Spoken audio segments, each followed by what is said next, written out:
시편 115편 4절부터 8절까지의 말씀을 쉬운 성경으로 우리 다 같이 합독하겠습니다. 그러나 그들이 섬기는 우상들은 은과 금이요 사람의 손으로 만들어진 은과 금입니다. 우상들은 입이 있으나 말을 할 수 없고 눈이 있으나 볼 수 없습니다. 그것들은 귀가 있으나 듣지 못하며 코가 있으나 냄새를 맡지 못합니다. 그것들은 손이 있으나 만지지 못하며 발이 있으나 걷지 못합니다. 그것들은 목구멍으로 아무런 소리를 낼 수 없습니다. 그런 우상들을 만드는 자들은 우상들과 같을 것이며 그것들을 의지하는 자들도 그러할 것입니다. 아멘. 오늘은 예수님을 따르는 삶 10번째 시간으로 예배가 사람을 만든다, 예배가 사람을 만든다 라는 제목으로 말씀을 전하고자 합니다. 여러분, 인간은 누구나 다 누군가를 혹은 무엇인가를 숭배하는, 예배하는 존재입니다. 이것이 오늘 설교의 첫 번째 명제입니다. 이러한 예배의 행위는 인간 안에 있는 어떤 갈망을 투영하게 되는데, 그 갈망은 여러분 이상한 게 아닙니다.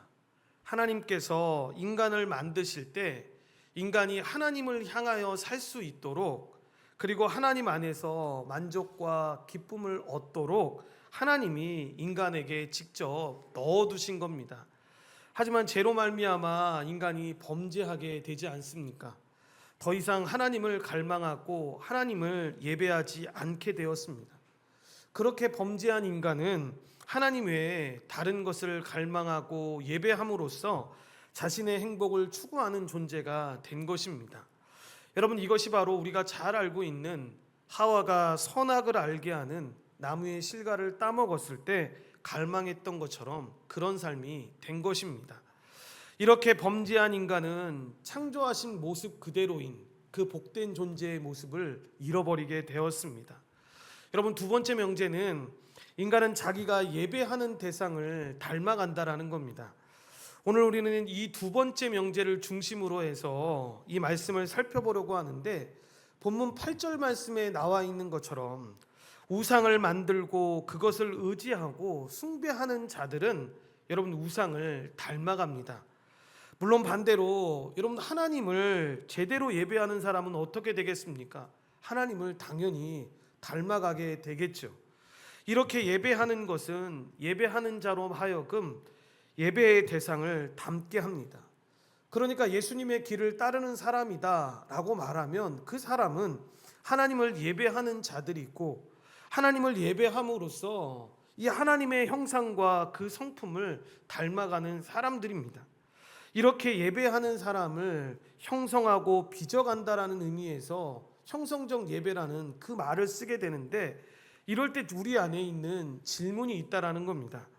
예수 그리스도의 길을 따르는 사람들인 우리는 하나님을 진정으로 예배한다라고 생각하고 있는지, 그리고 그 예배를 통해서 우리가 정말 하나님의 성품으로 빚어져 가고 그분을 닮아간 그 변화를 경험하고 있는지에 대한 질문이 우리에게 있다라는 거죠.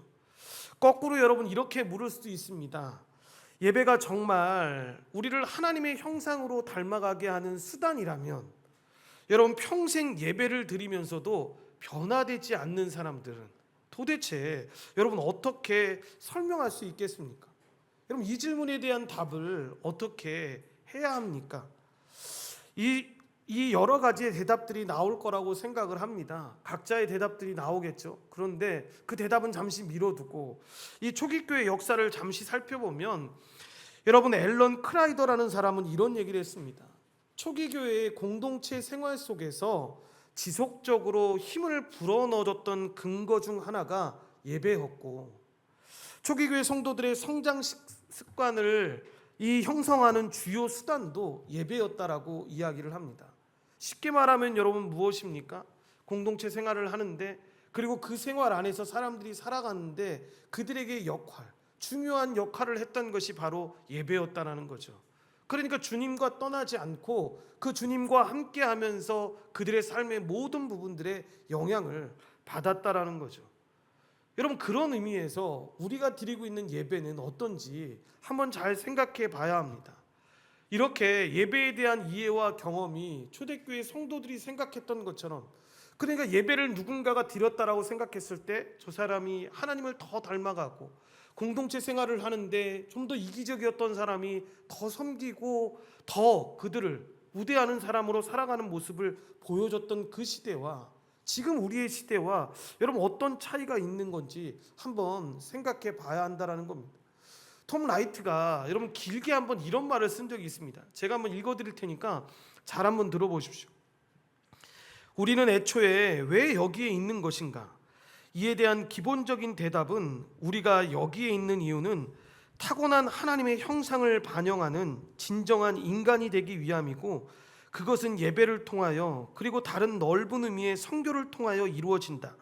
아울러 그것은 예수를 따르는 것을 통해 이룰 수 있다. 성령의 사역으로 인해 우리 안에 성품의 변화가 일어날 때 우리는 사실상 규율을 지키게 될 것이다. 단 밖에서 부과한 의무감 때문이 아니라 우리 속에 형성된 성품으로 인해 그렇게 할 것이다. 그리고 우리는 또한 마음이 이끄는 대로 행하고 진정한 삶을 살게 될 것이다. 단 평생 열심히 훈련받은 항공기 조종사와 같이 내면 깊숙이 형성된 변화된 성품이 작동하면 자발적인 결정과 행동으로 열매를 맺는 삶을 살 것이다. 그리고 이 세상에서 우리가 직면한 도전은 삶의 모든 영역에서 참신한 차세대 지도자들을 키우는 일, 곧 돈이나 권력에 대한 탐욕이 아니라 지혜와 섬김의 정신으로 성품이 다짐어진 인물을 기르는 일이다라는 글을 썼습니다. 여러분, 이런 사람들이 어떤 사람입니까? 경건한 어른들인 거죠. 믿음으로 걸어가는 성숙한 그리스도인의 모습인 거죠. 근데 뭐라고 이야기합니까? 이 경건한 어른을 만드는 것이 끊임없는 자기 훈련이 아니라 여러분 예배라고 말하고 있는 것입니다. 즉 하나님의 형상을 반영하는 진정한 의미의 인간이 되는 것은 예배와 넓은 의미의 선교를 통해서 일어나는 것이다 라고 이야기하는 것입니다. 사실 우리는 이렇게 됨으로써 이 진정으로 하나님을 영화롭게 할 수 있는데, 여러분 이것이 우리가 온전한 교회에 모여서 함께 예배하는 이유입니다. 그러니까 예배당에 앉아 있다고 해서 여러분 자동으로 하나님을 예배하는 것이 아닙니다. 엄밀하게 구체적으로 이야기하면 여러분 예수님을 십자가에 못 박였던 이스라엘 백성들도 여러분 성전에 있던 사람이었고, 바리새인들도 누구보다 더 열심히 예배했던 사람들입니다. 여러분 심지어 우상 숭배자들에게도 한번 물어보십시오. 그 사람들도 정말 우리보다 더 눈에 보이기에는 더 열심히 예배했던 사람들입니다. 그러니까 문제는 다른 게 아니죠. 무엇을 기대하면서 예배하는가라는 것을 잘 살펴봐야죠. 하나님을 만나기 위해서 예배를 하는 것인지, 아니면 하나님을 이용해서 내가 원하는 것을 얻으려고 하는 것인지 잘 봐야 합니다. 그러니까 참된 예배는 하나님을 바라보는 것이고, 거짓 예배는 하나님을 수단으로 사용하는 것입니다. 이 차이가 명확하게 있다라는 거죠. 그러니까 교회에서 예배드리는 것은 교회에서 예배드리는 것이니까 하나님을 바라본 것입니다라고 이야기하면 다 그렇지는 않다라는 거죠. 실제로 부끄럽지만 여러분 교회 안에 와서 하나님 앞에 이 예배당에서 예배를 드릴 때에도 하나님을 그렇게 수단으로 사용하면서 예배하는 경우가 종종 있을 수 있다라는 겁니다. 그렇게 우리가 잘 생각해 봐야죠. 세 번째 내용인데, 예배가 어떻게 예배하는 대상을 닮아가게 되는지를 잘 살펴봐야 합니다. 본문 8절 말씀을 다시 한번 보시면, 그런 우상들을 만드는 자들은 우상들과 같을 것이며 그것들을 의지하는 자들도 그러할 것입니다 라고 번역되어 있습니다.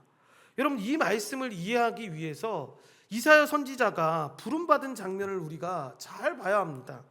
하나님께서는 이사야를 선지자로 부르시고 보내시면서 뭐라고 말씀하시냐면, 백성이 들어도 깨닫지 못하고 보아도 알지 못할 것이다 라고 하시면서 그들의 귀가 막히고 눈이 감기게 하라라고 말씀을 하십니다.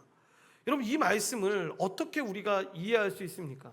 우리가 구약의 본문들을 잘 보지 않는데 실제로 여러분 구약의 본문을 보면 이 그레고리 비일이라는 사람의 말에 의하면 구약 성경에서, 여러분 이건 팁 중에 하나입니다, 이렇게 눈, 코 같은 감각 장애에 대한, 이 감각기관의 기능 장애에 대한 언급이 나오지 않습니까?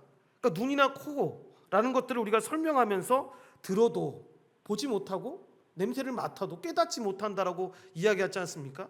여러분, 이런 비유는 일반적인 죄가 아니라 예외 없이, 그러니까 한 종류의 특정한 죄를 가리키는 경우입니다.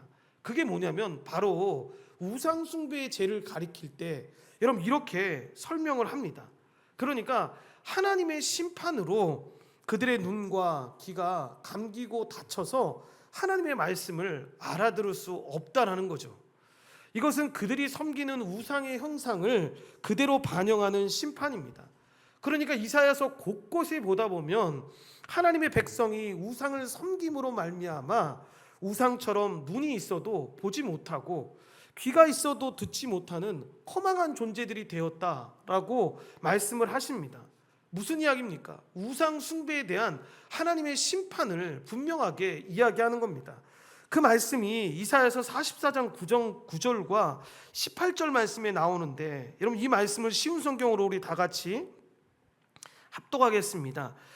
우상을 만드는 사람들이 있으나 그들은 모두 헛되다. 우상을 좋아하는 사람이 있으나 다 쓸데없다. 그런 사람은 우상의 증인이지만 그들은 보지도 못하고 알지도 못한다. 그러므로 그들은 부끄러움을 당한다. 그들은 알지도 못하고 깨닫지도 못한다. 그들은 눈이 가려져 보지 못하고 마음이 어두워져 깨닫지 못한다라고 이야기를 한다라는 거죠. 대표적으로 여러분 이런 현상이 나타났던 인물, 보여지는 인물이 누구입니까? 롯의 처가 여러분 이 모습을 분명하게 보여주지 않습니까? 소돔이 하나님의 심판을 받았을 때 여러분 남편과 함께 소돔으로부터 건짐을 받을 기회가 있었습니다. 그런데 여러분 롯의 아내가 소금 기둥이 되지 않습니까? 그런데 이 말씀을 단순히 그냥 뒤를 돌아봤기 때문에 소금 기둥이 됐어 라고 해석하면 여러분 좀 부족한 설명입니다. 뭐냐면 여전히 소돔을 향한 미련을 버리지 못했기 때문에 몸은 소돔을 떠났지만 이런 마음은 소돔을 떠나지 못했던 겁니다. 그래서 여러분 뒤를 돌아보는 순간 그녀가 진짜 사랑하는 것이 무엇인지 그렇게 드러나게 되는 거죠. 이렇게 사람은 여러분 자신이 가장 사랑하는 것을 닮아갑니다. 그래서 여러분 우상을 조심해야 한다라고 말하는 이유가 바로 여기에 있는데, 우상은 하나님 외에 내가 헌신하는 대상을 이야기합니다. 그러니까 우상은 궁극적인 안락을 위해서 내 마음이 붙잡는 대상이죠. 그러니까 하나님이 아닌 어떤 대상을 위해서 내가 어떤 대가도 지불할 수 있어요 라고 이야기하면 그 대상이 바로 우상입니다. 그러니까 이 우상이 남편이 될 수도 있는 거죠. 자식이 될 수도 있는 거죠. 그리고 내가 생각하는 돈이 될 수도 있는 것이고 권세가 될 수 있는 거죠. 여러분 가끔 사람들은 그런 얘기 하지 않습니까? 내가 죽더라도 이것만 붙잡을 수 있으면 나는 그 일을 할 수 있다라고 이야기하지 않습니까? 여러분 그게 우상이라는 거죠. 그래서 여러분 참된 진리를 모르는 사람들은 이 우상된 이것을 얻기 위해서 인생의 젊음과 열정을 그 안에 다 쏟아붓는 겁니다.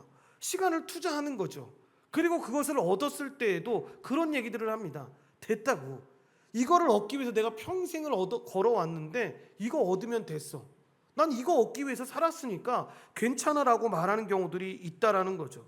그러니까 우상에 대한 설명을 할 때 이런 복잡하게 물 한 잔 떠다 놓고 뭐 이런 거 섬기는 걸 우상이라고 생각하면 안 됩니다. 쉽게 이야기하면 어떤 거냐면 난 이거 있으면 진짜 행복해. 그런데 난 이거 없으면 정말 불행한 존재야 라고 이야기하는 거 있으면, 혹시나 마음속에 그런 것들이 있으면 여러분 그게 우상입니다. 여러분 실제로 그런 것들은 잠시 잠깐 우리에게 기쁨을 줄 뿐이지 그게 전부가 아님에도 불구하고 난 이것만 있으면 행복하답니다. 난 이게 없어서 불행하다라고 이야기하는 거죠. 여러분 그렇지 않는 거라는 거죠. 하나님을 믿는 사람들은 전혀 그런 존재로 만들지 않았습니다. 그런 것들에 의해서 좌우되는 게 아니라는 거죠. 그래서 오늘날 많은 사람들의 돈과 재물이 우상이 되는 이유가 바로 여기에 있고, 권력이나 성을 포함하는 이 타락이 여러분 우상입니다.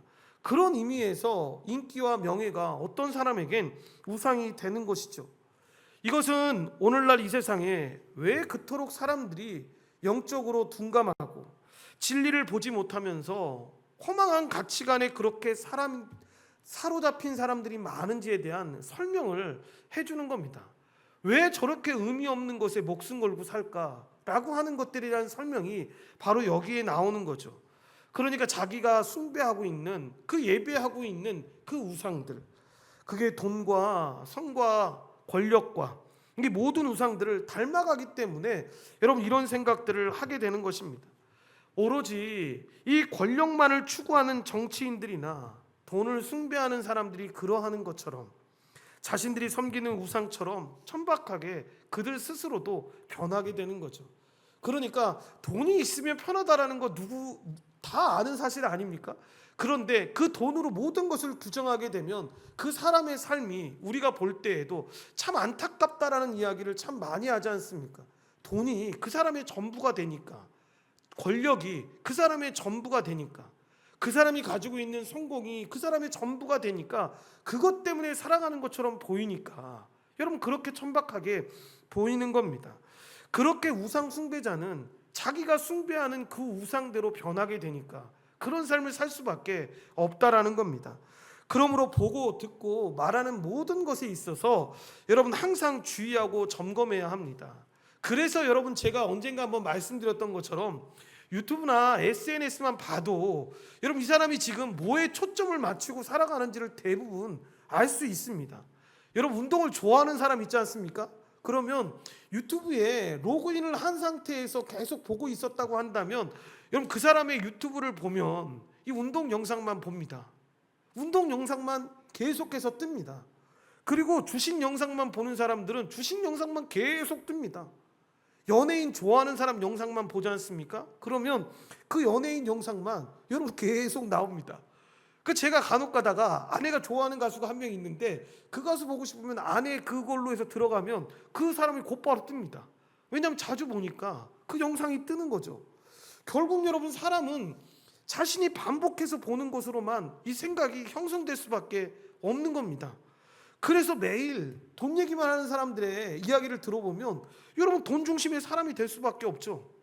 매일 성공 중심의 이야기를 가지고 살아가는 사람을 보면 여러분 당연히 성공 중심의 사람이 될 수밖에 없다라는 겁니다. 영혼도 마찬가지입니다. 여러분 우리가 반복적으로 바라보는 것이 우리의 성품을 형성하게 됩니다. 마치 나는 그냥 구원만 받으면 돼, 구원파처럼 예수 믿어서 구원받으면 그만인 것이지 뭘 예수님 닮아가는 삶을 살겠다고 이렇게 작정할 필요가 있나? 그게 얼마나 힘든 건데. 요즘 예수 믿는 사람 중에 그런 사람이 어디 있다고. 그냥 삶은 내 마음대로 살고 예수님 구원받는 것으로만 만족하고 살 거야 라고 한다면 여러분 그것에 초점이 맞춰지지 않겠습니까? 그러면 여러분 교회에서는 은혜롭게 예배드릴 수 있습니다. 그런데 밖에 나가면 나하고는 상관이 없는 거죠. 교회 안에서만 구원받으면 되니까. 여러분 그런 의미에서 예배는 다른 게 아닙니다. 하나님을 바라보는 훈련입니다. 사실 우리 삶의 이유와 목적이 되고 우리의 예배의 대상이 되실 분은 하나님 한 분밖에 없다라는 걸 우리는 너무나 잘 압니다. 하지만 타락한 인간은 말씀드렸던 것처럼 더 이상 하나님을 자기 삶의 이유나 목적으로 삼지 않습니다. 그냥 내가 원하는 대로, 내가 살고 싶은 대로. 마치 여러분 그렇게 외치는 것 같지 않습니까? 어린아이들이 부모님 나를 너무 키워주셔서 고마운데 내 인생은 내 인생이니까 내 마음대로 살겠다고. 할 수 있는 게 아무것도 없는데 자립하지도 못했는데도 불구하고 그렇게 말할 때 있지 않습니까? 그때 부모들이 얼마나 그 자녀를 보면서 안타까워합니까? 좀 더 배우고 좀 더 바르게 알아서 자립해도 늦지 않는데 왜 저럴까라는 생각을 하게 된다라는 거죠. 그러니까 채워지지 않는 인간의 갈망은 잘 보시면 하나님이 없어서 그냥 끝나는 게 아닙니다. 잘 보시면 하나님이 아닌 다른 것들로 여러분 예배하지 않고서는 살 수 없게 만듭니다. 그래서 그 안에 다른 우상들이 들어가게 되는 거죠. 그래서 우상이 존재하고 인간은 우상을 숭배할수록 점점 더 그 우상이 요구하는 모습으로 변해가는 겁니다. 여러분 이것이 바로 우상 숭배에 대한 하나님의 형벌입니다. 그러니까 하나님을 섬기지 않으니까 끝나, 그게 아니라는 거죠. 그 안에 다른 무언가가 채워지게 되고 그 사람의 삶이 그것에 초점을 맞춰서 계속해서 걸어가는 것들을 보게 된다는 거죠. 그러니까 우상 숭배자들이나 이 죄인들에게는 외부적으로부터 주어지는 변화가 없으면 절대로 소망이 없습니다. 그래서 죄인에게 하나님께서 하시는 첫 번째 일이 뭔 줄 아십니까? 바로 그들의 눈을 열어서 보게 하시는 것이고 그들의 귀를 열어서 듣게 하시는 것입니다. 그런 의미에서 예수님께서 당신이 이 땅에 오신 의미를 분명하게 이렇게 설명합니다. 요한복음 9장 39절 말씀을 쉬운 성경으로 합독하겠습니다. 예수님께서 말씀하셨습니다. 나는 심판하러 이 세상에 왔다. 보지 못하는 사람들은 보게 하고 보는 사람들은 보지 못하게 하기 위해서이다 라고 이야기합니다. 뭐라고 이야기합니까? 예수님이 보지 못하는 자들이 보게 하시려고 이 땅에 오셨다라고 분명히 말씀합니다. 여러분, 이것이 무엇이냐면 성령께서 죄인 안에서 행하시는 중생의 역사를 가리키는 거죠. 이렇게 성령님께서 거듭남을 주시지 않으시면, 즉 밖으로부터의 역사가 없다면 여러분, 우상을 숭배하는 죄인에게는 소망이 없다는 사실을 분명히 기억해야 합니다. 그러니까 중생이라고 말하는 것, 거듭남이라고 말하는 이것은 영적인 맹인이 눈을 뜨게 되어서 하나님과 하나님의 영광을 보는 것을 종종 비유합니다. 사도행전 26장 18절에 그래서 이렇게 말합니다. 그 눈을 뜨게 하여 어둠에서 빛으로, 사탄의 권세에서 하나님께로 돌아오게 하고 제 사람과 나를 믿어 거룩하게 된 무리 가운데서 기업을 얻게 하리라 하더이다 라고 이야기합니다. 그러니까 우리가 구원받은 걸 단순히 마음의 평안을 얻었다, 병듦이 고침받았다, 내 문제가 해결받았다, 그래서 전 예수 믿어서 너무 좋아요, 이렇게 설명할 수 없다라는 겁니다. 이 설명은 너무 제한된 설명으로 너무 부족한 설명이라는 거죠. 그러니까 여러분, 이 설명이 인생의 전체를 좌우하는 사람들에게 있어서는 다시 질병이 오거나 문제가 생기고 어려움이 생기면 다시 하나님을 떠날 수밖에 없는 거죠. 왜냐하면 그들에게 있어서 구원은 병을 고침받는 것이고 문제를 해결받는 거니까. 그런데 그게 다시 생겼지 않습니까? 그럼 하나님이 어떻게 그럴 수 있어요? 라고 이야기한다는 거죠. 그런데 우리가 중생을 벗는다, 거듭남을 얻는다라는 건 그런 게 아니라는 겁니다. 사도행전 26장 17절에 나와 있는 것처럼 눈을 떠서 어둠에서 빛으로 가는 겁니다. 그러니까 지금 내가 번듯하게 있는 것처럼 보여도 예수 믿고 나서 그 사단의 권세에서 하나님께로 돌아가는 것이니까, 제사함과 나를 믿어 거룩하게 된 무리 가운데 기업을 얻게 된 것이니까, 그 구원함을 얻게 된 것이니까 어떻게 이 구원 얻었다라는 것을 그렇게 간단하게 아무것도 아닌 것처럼 설명하면서 인생을 살아갈 수 있냐라는 것입니다. 그럴 수가 없다라는 겁니다. 그러니까 이 말씀은 죄인이 얻은 구원에 대한 여러분 설명의 전형입니다. 또 바울 사도는 고린도 교회에 이렇게 말씀했습니다. 고린도후서 4장 6절 말씀을 쉬운 성경으로 합독하겠습니다. 어둠 속에 빛이 비쳐라 라고 말씀하신 하나님께서 그리스도의 얼굴에 나타난 하나님의 영광을 깨닫게 해주시기 위해 우리 마음에 빛을 비추셨습니다 라고 이야기합니다. 여러분, 이런 인생이 여러분 우리가 구원받은 인생이다라고 이야기하는 겁니다. 어둠 속에서 빛이 비치라는 그 주님의 말씀에서 우리가 주님 앞에 나오게 된 거죠. 또한 이러한 중생은 듣는 것과도 관계가 있습니다. 주님은 요한복음 8장 47절에 나오는 것처럼 하나님께 속한 자는 하나님의 말씀을 듣나니 너희가 듣지 아니함은 하나님께 속하지 아니하였음이로다 라고 말씀하십니다. 그러니까 성령님께서 거듭남을 통해서 보지 못하는 눈을 들어서 보게 할 뿐만 아니라 듣지 못하는 귀도 열어서 하나님의 이 말씀을 듣게 하신다라는 거죠. 그러니까 저는 하나님의 말씀이 들립니다. 단순히 지식적으로 이 말씀이 뭔지 알겠습니다, 이런 의미가 아니라 이 말씀이 내 마음 가운데 들리는 거죠. 여러분, 이런 사람들은 우상 숭배자가 될 수가 없겠죠. 그는 하나님께 속한 분명한 하나님의 자녀로 살아갈 수밖에 없습니다. 이렇게 하나님께서 우상을 숭배하는 죄인들의 감긴 눈을 뜨게 하시고 닫힌 길을 열어주신 다음에 참된 예배가 시작되는 겁니다. 이렇게 예배를 통해서 그리고 하나님의 말씀을 들음으로써 하나님의 영광의 광채를 보게 되는 것이고, 그 영광을 보면 볼수록 하나님의 형상으로 변화되게 하는 것입니다. 그러니까 이게 여러분 어떤 사람에게는 극적으로 그런 사람이 있지 않습니까? 우리가 흔히 얘기하는 세상에서 지탄을 받고 잘못된 일을 했던 사람이 이런 일을 겪었을 때는 정말 삶에서 극적인 변화들이 분명하게 일어납니다. 저 사람 저런 사람 아니었는데. 그런데 여러분 이렇지 않은 사람들도 의외로 많이 있다라는 거죠. 왜냐하면 원래 예수 믿지 않아도 착하게 살고 바르게 살았던 사람들이 있습니다.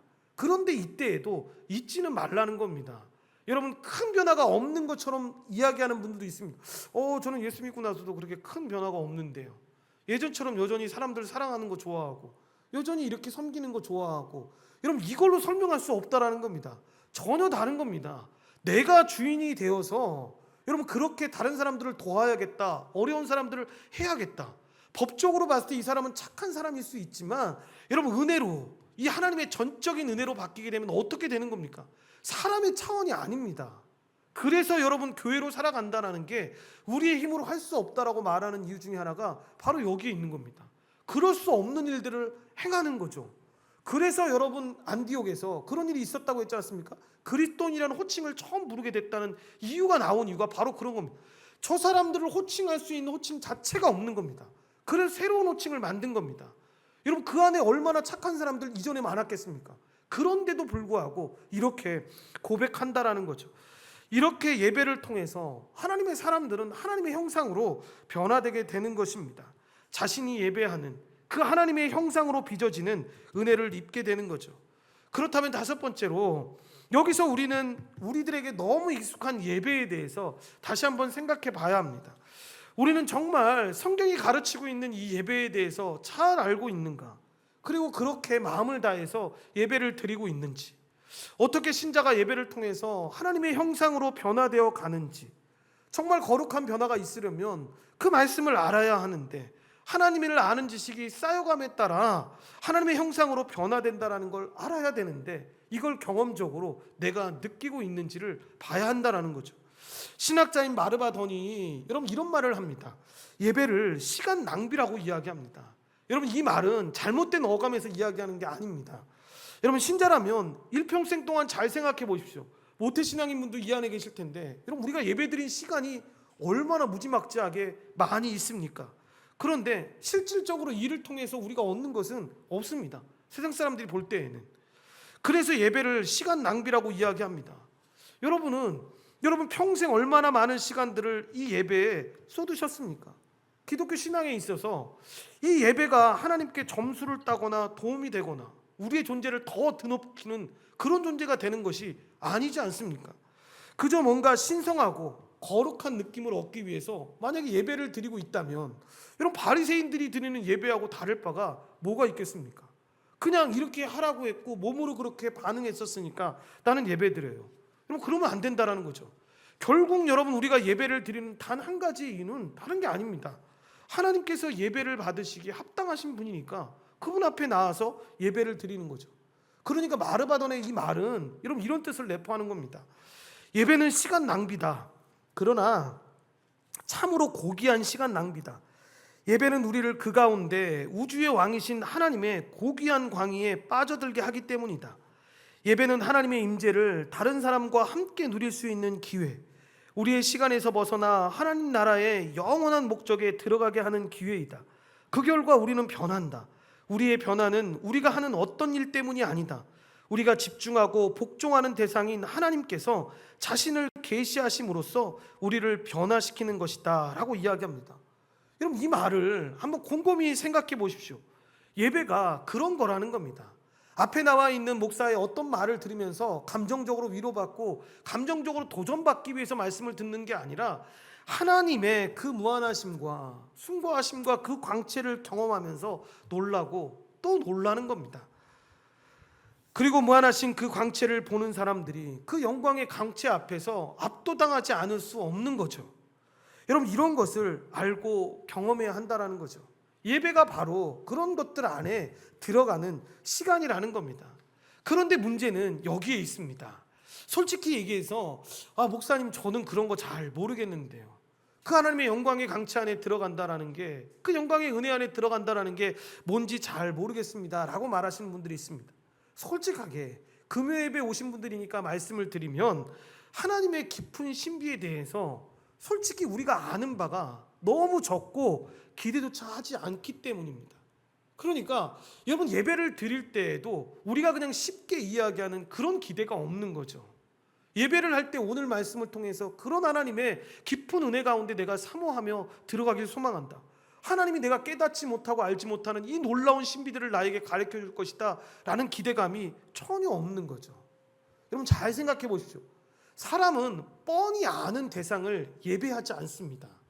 뻔히 아는 대상은 여러분 이해할 수 있는 대상이라고 생각하면 인간이 가지는 마음은 뭐냐면 그것을 통제하거나 조정하려고 합니다. 그러니까 하나님을 믿을 때에도 하나님을 수단으로 믿는 사람들의 특징은 다른 게 아닙니다. 자신이 하나님을 다 아는 것처럼 이야기합니다. 그래서 하나님을 수단으로 통제하려고 하는 거죠. 조정하려고 하는 거죠. 하나님은 이런 분이십니다. 하나님은 이런 분이시기 때문에 나에게 이렇게 역사하셔야 합니다 라고 말할 때, 여러분 이 말을 진짜 조심해야 합니다. 뭐냐 하면 내 안에 하나님이 갇혀 있는 겁니다. 내가 조정할 수 있다라고 생각하는 겁니다. 특별히 이걸 우리는 삼위일체 하나님을 배울 때에도 특별히 이야기했지만 성령님을 그런 수단으로 생각하시는 분들이 꽤 많습니다. 그 성령은 하나님께서 나한테 보내주신, 내가 뭔가 휘둘릴 수 있고 내가 뭔가 사용할 수 있는 그런 힘 같은 것들로 착각을 합니다. 전혀 그렇지 않습니다. 그 광채 앞에서 나는 아무것도 할 수 없다라는 걸 기억하는 거죠. 하나님과 하나님께서 하신 일에 담겨 있는 그 풍성한 신비를 얻고자 하는, 기대하는 마음을 가지고 주님 앞에 나와야 하는데 그렇지 못한 것입니다. 그러니까 참된 예배에 이 동기를 부여하는 것이 없으니까 당연히 우리의 삶 가운데 나타나는 현상은 여러분 무관심합니다. 하나님의 일에 대해서 무관심합니다. 그러니까 어렵고 힘들 때는 하나님 앞에 나와서 기도하고 눈물을 흘리죠. 그 하나님이 우리를 위로하신다라는 생각을 알면서 좋아하죠. 그런데 대체로 하나님을 제대로 믿지 못할 때 나타나는 특징은 분명합니다. 뭐냐면 하나님에 대해서 무지하다라는 거. 그래서 지나칠 정도로 무지해서 그냥 넘어가는 경우가 많이 있다라는 것입니다. 왜냐하면 그 기대가 있으면 그렇게 무지할 수도 없고 그렇게 넘어갈 수도 없다라는 걸 알기 때문입니다. 우리의 예배의 문제는 그래서 솔직히 이야기하면 다른 게 아닙니다. 하나님에 대한 무지함에서 그 일들이 시작되게 되는 겁니다. 그러니까 예배를 생각했을 때 여러분 그런 마음은 들 때 있지 않습니까? 의무감이나 건조한 형식으로 지켜야 한다는 마음이 들 때, 여러분 이때 진짜 조심해야 합니다. 거기에 무슨 경이로움이 있을 수 있고 거기에 무슨 놀라움이 있겠습니까? 당연히 그러면 하나님께서 예배하는 그 하나님의 성품으로 빚어지는 일도 있을 수가 없죠. 그냥 내 삶은 내 삶인 거고 하나님의 삶은 하나님의 삶이다라고 생각하며 살 수밖에 없는 거죠. 그러니까 여섯 번째로 예배를 드릴 때 항상 기억해야 합니다. 어떤 기대를 가지고 내가 주님 앞에 예배하러 나왔는지, 하나님의 신비에 대한 기대와 떨림이 나에게 지금 있는지. 여러분은 하나님을 알고 싶어 하십니까?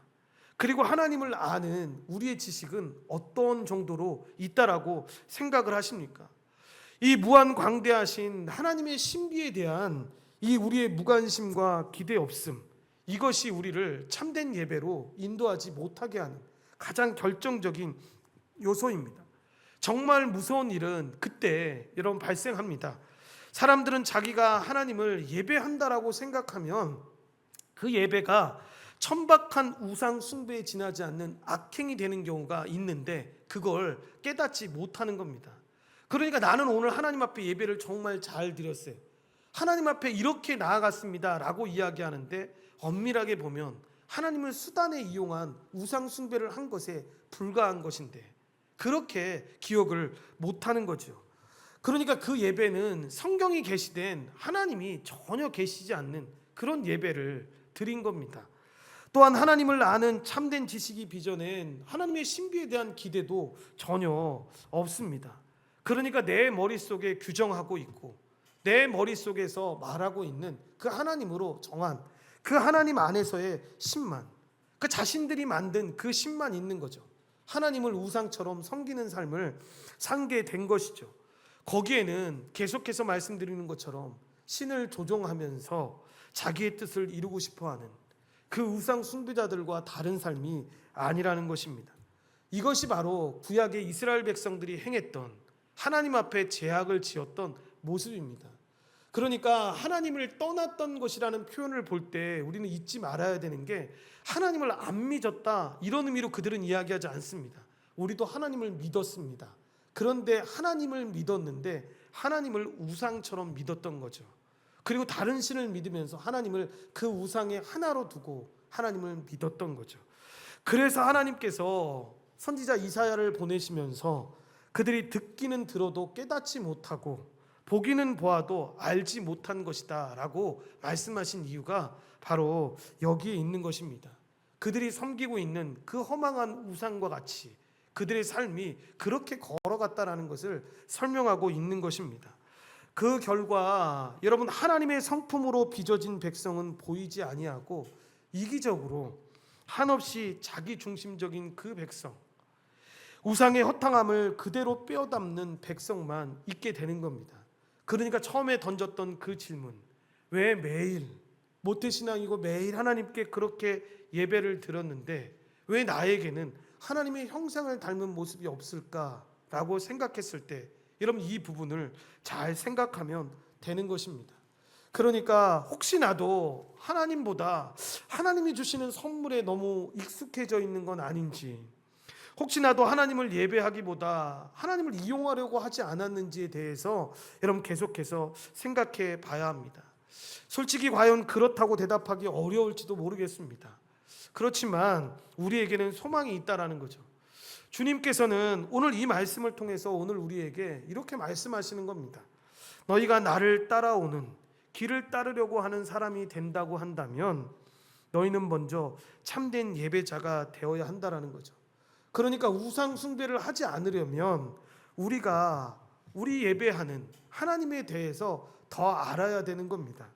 그래서 주님도 마가복음 12장 30절 말씀을 통해서 마음을 다하고 목숨을 다하고 뜻을 다하여 힘을 다하여 주 너의 하나님을 사랑하라고 했습니다.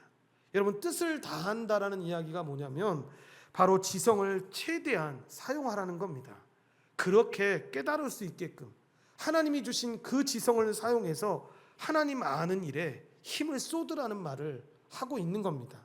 그렇게 할수록 온 우주의 왕이시며 무한하고 광대하신 그 하나님의 신비에 다가서게 되는 것이고, 그 신비를 여러분 떨리는 가슴으로 기대하게 되는 것입니다.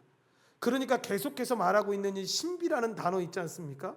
이 단어의 뜻은 이해할 수 없다라는 뜻이 아닙니다. 여러분, 하나님을 알면 알수록 더 알고 싶어지는 무한하심을 이야기합니다. 그러니까 우리가 어린 자녀들 데리고 여러분 바닷가 데리고 왔을 때 끝이 어디야라고 보면서 놀라게 보는 것처럼, 여러분 하나님을 알아가면 알아갈수록 사람은 계속 경탄할 수밖에 없다라는 거죠. 그 배를 타고 크루즈 여행을 다녔던 목사님에게 제일 신기하고 따분한 장면 중에 하나가 뭐였냐니까, 잠을 자고 나오니까 바다밖에 안 보인다라는, 아무것도 안 보이고 바다만 보일 때 정말 어떤 분 한 분은 경탄했다라고 표현하시는 분도 있었지만 어떤 한 분은 무서웠다. 어디까지 가야지 땅이 나오는 거야? 어디까지 가야지 이게 나오는 거야? 라는 게 보여줬다라는 거죠. 여러분, 우리가 예수님을 믿고 있는 우리의 모습이 바로 이 모습입니다. 하나님의 그 은혜를 알아가면 알아갈수록 우리는 경탄하는 겁니다. 이 도대체 이 하나님의 은혜는 어디까지 이어지고 있는 거야? 하나님의 은혜가 언제까지 우리에게 이렇게 임할 수 있는 거야? 라고 하는 거죠.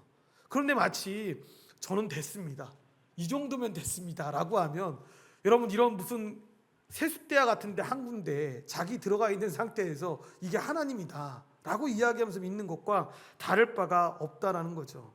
왜냐하면 알지 못하면 여러분 믿지 못하는 단계로 우리가 나아가기 때문입니다. 그래서 여러분 말씀은 이 예배의 연료입니다. 말씀을 통해서 하나님을 알아가는 것이고 예배를 통해서 하나님을 사랑할 수가 있는 것입니다.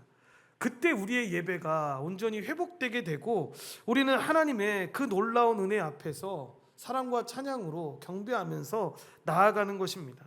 그렇게 예배 속에서 우리는 하나님을 닮아가는 모습으로 나아가게 되는 것입니다. 그리고 교회인 우리는 어두운 세상에서 하나님의 빛을 비추는 참된 교회로 빚어지게 될 것입니다. 이 고귀한 시간 낭비에 지금 우리가 걸어가고 있다는 것에 대해서 얼마나 우리가 감사해야 되는지 모릅니다. 결론적으로 어떤 연구에 따르면 아이들은 부모의 말보다 부모의 행동을 더 많이 따라합니다. 그래서 아버지가 화를 자주 내면 이 자녀들도 화를 자주 낸다라고 이야기하더라고요. 그리고 어머니가 늘 감사하면 아이도 감사를 배운다고 합니다. 어저께도 부끄럽지만 제가 잠깐 이렇게 좀 삐져 있을 때가 있었습니다. 그 저녁에 잠을 자는데 제가 이제 화가 나면 애들이 이제 금방 눈치를 채지 않습니까? 가지고 엄마한테 가서 조용히 물어보는 거죠. 아빠가 왜 저렇게 화가 잠시 나 있어? 뭐 이렇게 물어보죠. 그러면 그 얘기를 듣고 생각을 하죠. 생각을. 아, 내가 이렇게 자꾸만 오랫동안 비춰지게 되면 우리 자녀들도 똑같이 결혼하고 나서 이렇게 되지 않을까라고 생각해서 여러분 생각을 계속합니다. 그런데 그 생각에서 행동으로 옮기는데 시간이 필요할 때가 있습니다. 그런데 그때 여러분 의식적으로 배우지 않아도 여러분 매일 바라보는 사람을 닮아간다는 걸 기억한다면 어떻게 해야 합니까? 그렇지 않아야죠. 아침에 일어나고 나니까 막내가 제가 이제 마음이 풀리고 아내한테도 사과하고 이렇게 하고 나니까 막내가 와서 이제 얘기를 하는 겁니다. 조용히. 아빠 언제부터 저렇게 했고 엄마 언제부터 들어가서 저렇게 했냐고 이렇게 물어보는 거예요. 엄마가 얘기하니까 아 그렇구나 라고 하는 겁니다. 저는 되게 이게 부끄러운 이야기를 하는 이유 중에 하나가 다른 이유 때문에 그런 게 아닙니다. 여러분 저는 저희 자녀들이 결혼하고 장성을 했을 때에도 그런 일들 많이 겪지 않겠습니까? 여러분의 가정에서도 그런 일들을 겪을 때가 얼마나 많이 있겠습니까? 그런데 우리 자녀들이 볼 때 우리 아빠도 우리 엄마도 저렇게 넘어질 때 있는데 쓰러질 때 있는데 그래도 그걸 바라보면서 정말 바르게 가는 길이 무엇인지를 좀 걸어갔으면 좋겠다라는 것들을 경험했으면 좋겠습니다. 지난주에 제가 어떤 한 팀에 가서 말씀 묵상을 할 때 말씀 나눔을 하는데 우리 준선이가 그런 얘기를 하더라고요. 주식에 대한 이야기를 하면서 이렇게 하니까 자기가 듣더니 생각을 하면서 얘기를 해주더라고요. 아 그렇게 하면 안 되겠다라는 생각이 말씀을 듣고 나니까 그렇게 듣게 됐다고. 여러분 이게 저는 되게 큰 은혜라고 생각을 합니다. 말씀을 들었는데 그 말씀이 내 생각하고 다르다고 해서 아 이건 나하고 맞지 않으니까 요즘 시대를 살아가는 사람들과 맞지 않으니까 끝이야 이게 아니고 이 말씀이 정말 하나님의 말씀에 비추어 봤을 때 맞다라고 생각하면 그렇게 바꿀 수 있는 거야. 그게 어린아이든 어른이든 상관없이 그 말씀 앞에 비추는 거죠. 그래서 고린도후서 3장 18절 말씀을 꼭 여러분 기억하시면서 함께 하시면 좋을 것 같습니다. 우리가 주의 영광을 보매 그와 같은 형상으로 변화된다. 여러분 이 말씀처럼 은혜로운 말씀이 어디 있습니까? 우리가 하나님 앞에 갔는데 하나님의 그 형상을 바라볼 때 그 영광을 바라볼 때 우리의 삶이 당연히 자연스레 그렇게 변화된다라는 거죠. 아이들이 부모를 닮듯 성도가 여러분 주님을 닮아가는 거죠.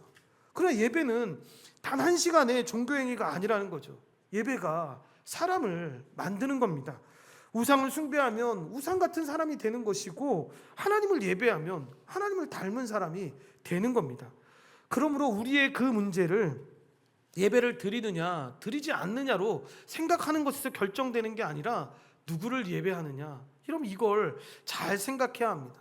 참되신 하나님을 예배하고 바라볼 때 성령께서는 우리를 그리스도의 형상으로 빚어가실 것입니다. 그런데 이때 이 이야기 중에 가장 기본돼야 될 얘기가 있죠. 뭐냐면 이렇게 우리의 힘으로 살 수 있는 존재가 아니라는 걸 우리는 너무나도 잘 압니다. 그래서 우리는 다시 복음을 생각합니다. 여러분 우리가 하나님을 찾은 게 아닙니다. 하나님이 여러분 먼저 우리를 찾으셨습니다. 그러니까 우리가 하나님을 먼저 사랑한 게 아니라 하나님이 우리를 먼저 사랑하셔서 찾아오셨습니다. 그러니까 우리가 예배자가 되어서 하나님께 나아오는 것이 아니라 예배 가운데 우리를 변화시키는 그 은혜를 경험하기 위해서 나오는 것입니다. 그러니까 중요한 거 우리의 시선을 주님 앞에 두어야 되는 것이 있어야 되겠죠. 그래야 참된 예배자로 살아갈 수 있지 않겠습니까? 그래서 구체적으로 한 주를 살아갈 때, 우리가 주님 앞에 나아갈 때 여러분 항상 내가 주님 앞에 초점을 맞추고 있는지 이런 질문들을 자주 해보면 됩니다. 나는 정말 가장 많이 생각하는 것이 무엇일까? 그것이 하나님보다 더 큰 기쁨이 되고 있지는 않는지 잘 생각해 보면 됩니다. 그러려면 말씀을 읽고, 그러려면 기도를 하고, 그러려면 주일 예배 드리는 것이 의무가 아니라 하나님 만나는 시간으로 준비하면서 나아가게 되겠죠. 그래서 모든 것이 주님의 초점을 맞춰서 주님의 은혜를 구하는 삶으로 나아가게 되겠죠. 그런 은혜가 우리 가운데 넘쳐나게 되기를 소망합니다. 기도하시겠습니다. 하나님 감사합니다. 하나님의 은혜 가운데 우리들을 불러주시고 인도하여 주셔서 이렇게 주님 앞에 나와 하나님의 말씀을 들었습니다. 우리가 정말 이 예배를 통해서 하나님을 예배하고 하나님의 은혜를 구하며 나아가야 하는데, 우리도 어느 순간에서인가 우상처럼 하나님을 섬길 때가 얼마나 많은지 모릅니다. 그때 우리가 하나님의 은혜를 구하며 주님 앞에 나아갑니다. 모든 걸 주님께 맡기고 주님의 뜻을 구하며 나아가는 시간마다 하나님의 은혜를 경험하며 하나님의 뜻을 바라며 하나님 앞에 나아갈 수 있도록 도와주시옵소서. 요즘 우리는 무엇을 그렇게 집중하고 있습니까? 요즘 우리는 무엇에 그렇게 마음을 빼앗겨서 그렇게 살아가고 있습니까? 그것이 우리의 우상이 되고 있는 건 아닌지 잘 생각해보고 하나님의 은혜를 구하며 주님께 나아갈 수 있도록 주님 우리를 붙잡아 주시고 인도하여 주시옵소서. 모든 걸 주님께 감사드리오며 예수님의 이름으로 기도드리옵나이다. 아멘.